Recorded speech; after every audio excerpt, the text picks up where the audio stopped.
Thank you for viewing this video. We're going to talk about the six resources you can use online to actually learn coding. In some of my other videos, you've seen me actually install Java and teach you Java programming. But if all you have is a tablet and you're not able to actually install the Java JDK, here are some resources for you to use.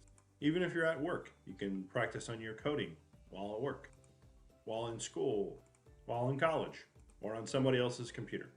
The first I'd like to talk to you about is called tutorialspoint.com. And all of these links are going to be in the show notes. But this one's kind of nice. You can type in any type of code you want, and the output is very, very nice. The second website is compileJava.net. The cool thing about this one is you can actually download it in a zip file. The next one is called jdoodle.com/online-java-compiler.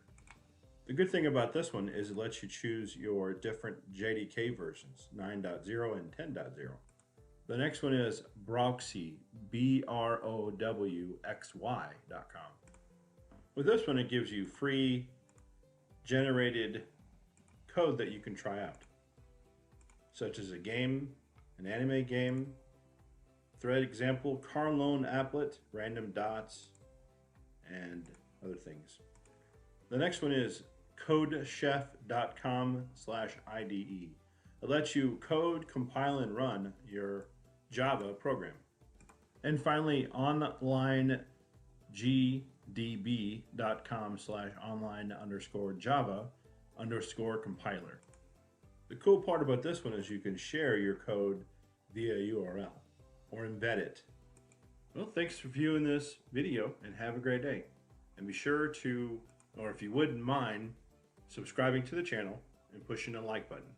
I know that's what they say in the other videos, so I figure I'll say the same thing.